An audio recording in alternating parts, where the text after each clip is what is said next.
Box office దగ్గర రావ్ రమేష్ నటించిన latest movie Maruthi Nagar Subrahmanyam cinema recent గా రిలీజ్ అయ్యి పర్వాలేదనిపించే రేంజ్ రెస్పాన్స్ ను ఆడియన్స్ నుండి సొంతం చేసుకోగా కలెక్షన్ల పరంగా కూడా పర్వాలేదనిపించే విధంగా హోల్డ్ ను చూపెడుతూ దూసుకుపోతూ ఉన్న ఈ సినిమాకు ఓవర్సీస్ లో మంచి జోరునే చూపెడుతూ ట్యూస్డే ఆఫర్స్ కలిసి రావడంతో ఓవరాల్ గా ఓవర్సీస్ లో ఇప్పటి వరకు $75,000 మార్కును అందుకుంది ఈ సినిమా.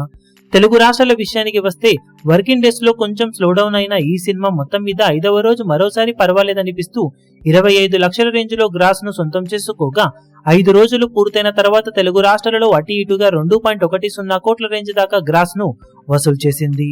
1.15 కోట్ల రేంజ్ కు అటు ఇటుగా షేర్ ను వసూలు చేసిన ఈ సినిమా వరల్డ్ వైడ్ గా చూసుకుంటే 2.85 కోట్ల రేంజ్ దాకా గ్రాస్ ను వసూలు చేయగా వరల్డ్ వైడ్ షేర్ 1.5 కోటి అటు ఇటుగా ఉంటుందని అంచనా. మొత్తం మీద బాక్సాఫీస్ దగ్గర డీసెంట్ గానే సినిమా కలెక్షన్లు కొనసాగుతూ ఉండగా బాక్సాఫీస్ వైజ్ డీసెంట్ హిట్ అనిపించుకోవాలి అంటే సినిమా 3 కోట్ల దాకా షేర్ అందుకోవాల్సిన అవసరం ఉంది.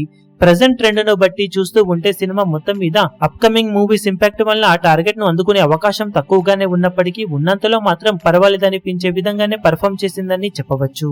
ఇక మిగిలిన రన్ లో సినిమా బాక్సాఫీస్ దగ్గర ఇంకా ఎలాంటి కలెక్షన్ ను సొంతం చేసుకుంటుందో చూడాలి. ఇప్పుడు ఈ వీడియో మీకు నచ్చినట్లయితే లైక్ చేయండి, షేర్ చేయండి, ఛానల్ ను సబ్స్క్రైబ్ చేయడం మాత్రం మరవకండి. ఏ చిన్న అప్డేట్ ను మిస్ అవ్వకూడదు అనుకుంటే బెల్ ఐకాన్ ను ప్రెస్ చేయండి.